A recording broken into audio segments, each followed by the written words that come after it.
कहा करता था उसे कॉमेडी बहुत पसंद थी और उसका दिल चाहता था कि वो एक दिन बहुत बड़ा कॉमेडियन बने। उसका आइडियल एक आदमी था जो कि बहुत बड़े कॉमेडी शो को होस्ट करता था। वो कहता था कि मैं भी एक दिन उनके शो में उनके साथ खड़ा होऊंगा। वो इसके लिए बहुत मेहनत किया करता था। फिर एक दिन हम ऑर्थर को देखते हैं जो कि किसी कंपनी की एडवर्टाइजमेंट के लिए एक साइन बोर्ड लेकर एक रोड पर खड़ा होता है कि कुछ शरारती बच्चे वहाँ पर आते हैं और उसे बहुत तंग करके उसका साइन बोर्ड छीन कर भाग जाते हैं। ऑर्थर यहाँ पर जोकर बना होता है। वो उन बच्चों के पीछे भागता है ताकि अपना साइन बोर्ड ले सके, लेकिन वो बच्चे उसे बहुत भगाते हैं और वही साइन बोर्ड उसके मुंह पर मारते हैं जिससे वो साइन बोर्ड टूट जाता है और उसके बाद फिर वो ऑर्थर को भी बहुत बुरी तरह मारते हैं। ऑर्थर काफी हर्ट होता है और सीधा अपने बॉस के पास जाता है। वो उसे सब कुछ बताता है कि बच्चों ने उसके साथ क्या क्या किया, लेकिन उसका बॉस उल्टा उसे डांट देता है और कहता है कि तुम्हारा दिमाग तो ठीक है, बच्चे ऐसी हरकत कैसे कर सकते हैं। बॉस उससे कहता है कि मैं तुम्हें तुम्हारी सैलरी भी नहीं दूंगा। ऑर्थर में कॉन्फिडेंस की बहुत कमी होती है, इसलिए वो यहाँ पर खुद के बारे में कुछ बोल ही नहीं पाता। वो वहाँ से काफी उदास होकर बाहर आ जाता है और सोचता है कि क्या मैं इतना बुरा हूँ कि कोई भी मेरी बात का यकीन ही नहीं करता। वो अपने घर आता है और डांस करने लगता है। यहाँ पे हम देखते हैं कि उसकी बॉडी काफी वीक होती है। अगले दिन ऑर्थर अपने कोलीग से मिलता है और उसे उन बच्चों के बारे में बताता है। उसका कोलीग उसे कहता है कि ये तो बहुत गलत हुआ, तुम्हें अपनी हिफाजत करनी चाहिए थी यार। और इसी के साथ वो उसे गन देता है और कहता है कि इसे अपने पास रख लो, ये मुश्किल वक्त में तुम्हारे काम आएगी। ऑर्थर ये लेने से इनकार करता है, लेकिन वो आदमी जबरदस्ती उसे गन दे देता है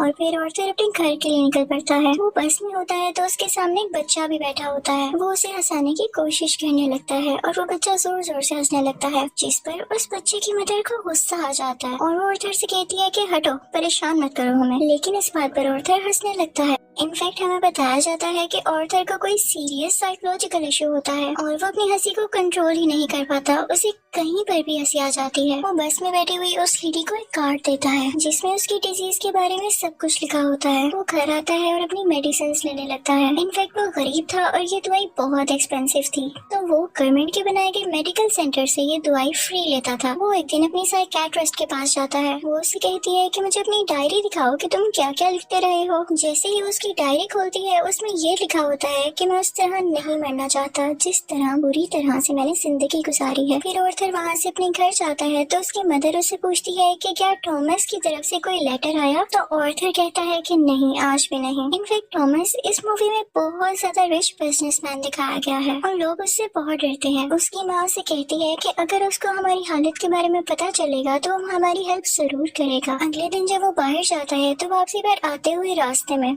उसे एक सिंगल मदर मिलती है जिसके साथ एक छोटी सी बेटी भी होती है। वो ऑर्थर को काफी अच्छी लगने लगती है, लेकिन वो अपने घर आ जाता है। यहाँ उसकी मदर उससे फिर उसी लेटर के बारे में पूछती है तो ऑर्थर कहता है आपका क्या लेना देना है उससे, वो हमारी मदद नहीं करेगा। अगले दिन हम देखते हैं कि वो सिंगल लड़की ऑर्थर के घर पर आती है। वो उससे कहती है कि मैं कुछ टाइम से नोट कर रही हूँ कि तुम मेरा पीछा कर रहे हो, जिस पर ऑर्थर उसे कहता है कि हाँ, मुझे तुम अच्छी लगी हो। तो इस पर वो लड़की हंसने लगती है और जल्दी उन दोनों में दोस्ती हो जाती है। ऑर्थर को एक और जगह से जोकर की ऑफर आती है। वो एक चिल्ड्रन हॉस्पिटल होता है और जब ऑर्थर वहाँ पर जाकर डांस कर रहा होता है तो उसकी पॉकेट से वही गन बाहर आकर गिरती है। सब बच्चे डर जाते हैं और स्टाफ हैरान होता है कि इसके पास गन क्या कर रही है। ये बात फैलती है और उसे इस जॉब से भी निकाल दिया जाता है। वो अपने बॉस को कॉल करता है कि ये तो सिर्फ एक टॉय गन है, तो उसका बॉस उसे कहता है कि झूठ मत बोलो, मुझे तुम्हारे कॉलेग ने सब कुछ बता दिया है कि तुमने खुद उससे गन ली। यहाँ पर ऑर्थर का दिल दोबारा से बहुत दुखता है कि उसके कॉलेग ने तो उसे जबरदस्ती ये गन दी थी। फिर हम देखते हैं कि ऑर्थर ट्रेन में घर जा रहा होता है और वहाँ पर 3 बिजनेसमैन भी होते हैं जो कि थॉमस वेन के ही आदमी थे। वो ट्रेन में बैठी हुई एक लड़की को छेड़ रहे होते हैं।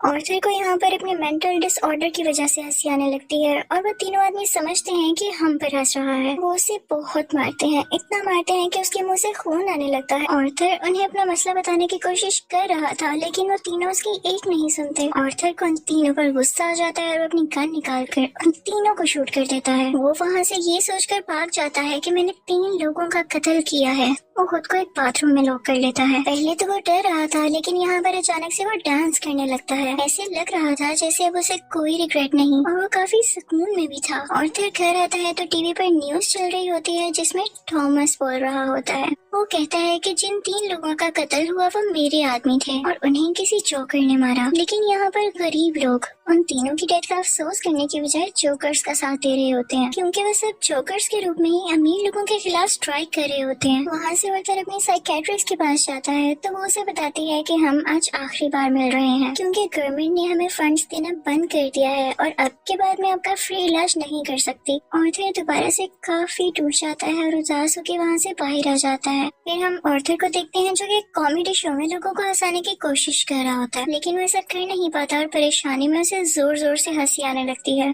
इस वजह से उसका शो खराब हो जाता है और वो घर आ जाता है। घर आने पर उसकी मॉम उसे कहती है कि बेटा ये लेटर थॉमस के लिए पोस्ट कर दो। आर्थर जब ये पढ़ता है तो उसे अपनी आंखों पर यकीन ही नहीं आता। वो अपनी मदर के पास जाता है और कहता है आपने मुझसे ये सब कुछ क्यों छुपाया। उसकी माँ उसे बताती है कि बेटा मैंने ये जानकर नहीं किया। इनफैक्ट थॉमस और मैं एक दूसरे को पसंद करते थे और इवन शादी भी करना चाहते थे, लेकिन मैं बहुत गरीब थी और वो बहुत अमीर, तो हम सोसाइटी की वजह से शादी नहीं कर सके। आर्थर अपने बाप से मिलने के लिए निकल पड़ता है। जब वो वहाँ पर पहुँचता है तो उसके घर के गेट के पीछे थॉमस का अपना बेटा खड़ा होता है। आर्थर उसके सामने बच्चों जैसी हरकतें करने लगता है और उसे भी हंसाने की कोशिश करता है, लेकिन तभी वहाँ पर थॉमस का बटलर आ जाता है और उस बच्चे से कहता है कि स्ट्रेंजर से बात नहीं करते और आर्थर को वहाँ से जाने के लिए कहता है। आर्थर उससे कहता है कि मैं सच्चाई से पर्दा हटा कर ही जाऊंगा। मेरी माँ ने थॉमस के यहाँ 30 साल काम किया और वो दोनों एक दूसरे को पसंद भी करते थे और मैं किसी और का नहीं थॉमस का ही बेटा हूँ। जिस पर बटलर उसे कहता है कि तुम भी पागल हो और तुम्हारी माँ भी पागल है। उसने ये स्टोरी अपने पास से बनाई है, उसका थॉमस से कोई लेना देना नहीं है। ये सुनकर आर्थर को काफी बुरा लगता है और वो वहाँ से चला जाता है। आर्थर जब घर जाता है तो उसे पता चलता है उसकी मॉम को कोई अटैक हुआ है और उन्हें हॉस्पिटल शिफ्ट किया जाता है। आर्थर जब बाहर बैठा होता है तो उसके पास 2 पुलिस ऑफिसर्स आते हैं। वो उससे पूछते हैं कि ट्रेन में उस दिन जो 3 आदमी मरे क्या तुम उनको जानते हो। तो आर्थर आगे से कहता है नहीं, मुझे क्या पता होगा। उसे पता चलता है कि इन पुलिस ऑफिसर्स ने उसकी माँ से भी सेम क्वेश्चन किया था, जिसकी वजह से उसकी मॉम को अटैक हुआ। वो अंदर अपनी माँ के पास आ जाता है और वहीं पर वो सिंगल मदर भी होती है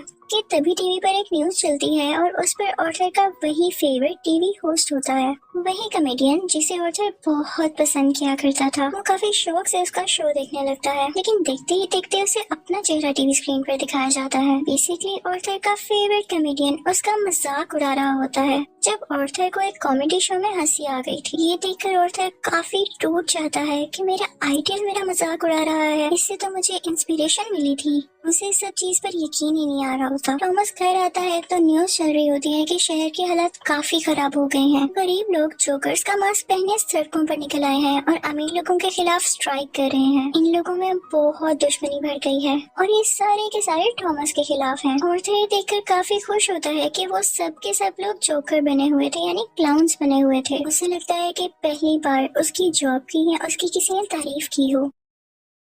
अब जहाँ पर वो गरीब लोग स्ट्राइक कर रहे थे वो एक थिएटर था। उस थिएटर के अंदर अमीर लोग एक मूवी देख रहे थे और वहाँ पर थॉमस भी था। उस स्ट्राइक को रोकने के लिए पुलिस वहाँ पर आ जाती है और उन्हें मना करती है। हर तरफ हलचल मच जाती है और इस चीज का फायदा उठाते हुए आर्थर उस थिएटर के अंदर चला जाता है। वो थिएटर के वॉशरूम में जाता है जहाँ पर थॉमस भी आया था।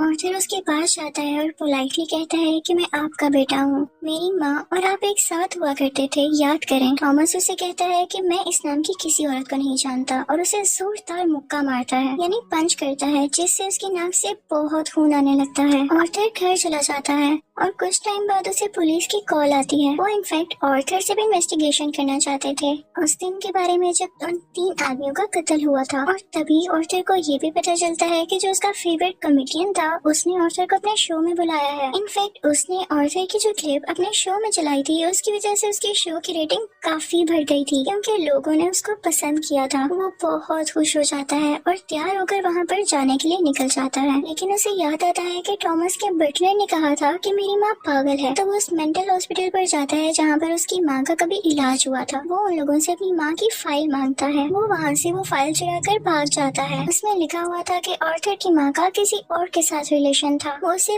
बहुत ज्यादा फिजिकली अब्यूज किया करता था, मारा करता था। और इसी दौरान आर्थर के सर पर भी चोट आई थी, जिसकी वजह से वो आज इस डिजीज का शिकार है। वो वहाँ से सीधा अपनी दोस्त यानी उसी सिंगल मदर के पास जाता है, लेकिन हमें यहाँ पर पता चलता है कि वो तो थी ही नहीं। वो असल में सिर्फ और सिर्फ उसकी इमेजिनेशन में थी और उसको उसके विजन्स आया करते थे। आर्थर अपने माँ की चोट की वजह से काफी परेशान होता है। वो हॉस्पिटल जाता है और पिलो से अपनी माँ को मार देता है। घर आकर देखता है तो उसे एक पिक्चर मिलती है जिसके पीछे लिखा हुआ था कि मुझे तुम्हारी स्माइल बहुत पसंद है, जो कि थॉमस ने लिखा था और ये पिक्चर उसकी मदर की थी। यहाँ उसे एहसास होता है कि उसकी माँ झूठ नहीं बोल रही थी। वो अपना जोकर का मेकअप करने लगता है और यहाँ पर वो काफी दुखी होता है और उसे कुछ समझ नहीं आ रहा होता कि उसके आसपास क्या हो रहा है। तभी वहाँ पर उसका वही कोलीग आ जाता है और वो कहता है कि जो उस दिन ट्रेन में 3 कत्ल हुए और रिसेंटली तुम्हारी माँ का भी कत्ल हुआ, मैं उसके बारे में कुछ पूछना चाहता हूँ। आर्थर को लगता है कि ये लोग फिर से मेरा जीना हराम करने आए हैं और वो यहाँ पर अपने कोलीग को बुरी तरह से मार देता है। अब इसके बाद आर्थर तैयार होता है और अपने जोकर का फुल कॉस्ट्यूम पहन लेता है। वो अब अपने फेवरेट कॉमेडियन के शो में जाने की तैयारी कर रहा था। वो बहुत खुश होता है और रास्ते में डांस करता हुआ जा रहा होता है। वहीं पर वो दोनों पुलिस ऑफिसर्स भी आ जाते हैं जो उससे ट्रेन में हुए हादसे के बारे में इन्वेस्टिगेशन कर रहे थे। पर आर्थर वहाँ से भाग आता है और भागते भागते एक ट्रेन में घुस आता है। उस ट्रेन में और भी बहुत सारे लोग ऐसे थे जिन्होंने जोकर का कॉस्ट्यूम पहना था। पुलिस इतने सारे लोगों में उसको ढूंढ ही नहीं पाती, तो इसी बात का फायदा उठाते हुए वहाँ से बाहर आ जाता है और अपने फेवरेट कॉमेडियन के शो की तरफ जाता है। वो जब उसके सामने जाता है तो वो उससे पूछता है कि क्या तुम भी जोकर बने हो, क्या तुम भी अमीरों के खिलाफ प्रोटेस्ट कर रहे हो। आर्थर उसे रिक्वेस्ट करता है कि आप लोगों को मेरे बारे में कुछ न बताइएगा सिवाय इसके कि मैं एक ऑर्डिनरी जोकर हूँ।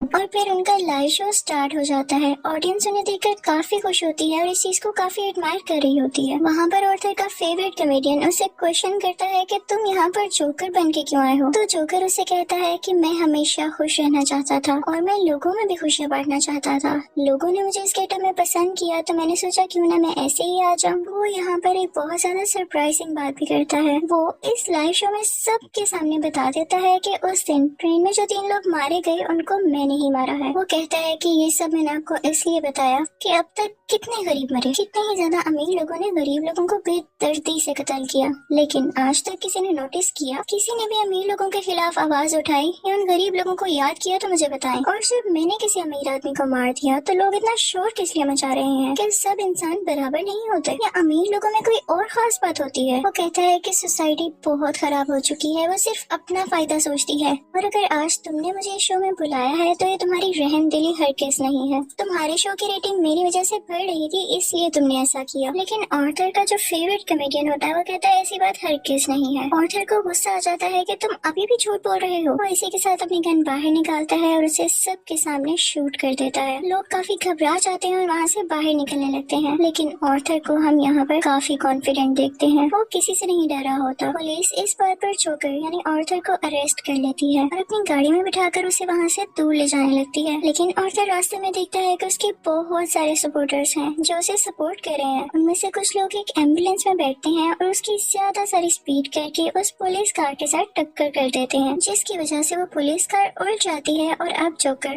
बाहर आ गया था। वो उन सब लोगों में शामिल हो जाता है और उसी कार के ऊपर आकर खड़ा हो जाता है। सब लोग उसे यहाँ पर देख पा रहे थे और उसे चीयर कर रहे थे। उसके मुंह और नाक से काफी खून आ रहा था, लेकिन वो उसी खून से अपनी स्माइल बना लेता है और हाथ फैलाकर जोर जोर से हंसने लगता है। ये इनफैक्ट एक ऐसी स्माइल थी जिसके पीछे गम, तकलीफ और दुख छुपा हुआ था। वो अब उन सब लोगों का हीरो बन चुका था और वो यहाँ पे काफी खुश था कि लोग फाइनली अब उसे तारीफ कर रहे थे, उसे अप्रिशिएट कर रहे थे। दूसरी तरफ हम थॉमस को देखते हैं जो कि अपनी प्रेजेंट वाइफ और अपने बेटे के साथ ये शहर छोड़कर जा रहा होता है, लेकिन तभी साइड पे खड़ा एक जोकर उन लोगों को शूट कर देता है, लेकिन वो उनके बेटे को कुछ नहीं कहता। फिर सीन चेंज होता है और हमें आर्थर यानी जोकर एक साइकियाट्रिस्ट के पास दिखाया जाता है। वो वहाँ पर भी हंस रहा होता है, तो वो साइकियाट्रिस्ट उससे कहती है कि तुम बिला वजह क्यों हंसते रहते हो। तो आर्थर उससे कहता है कि आप इस फीलिंग को कभी नहीं समझ पाएंगी और ये कहकर वो वहाँ से बाहर आ जाता है।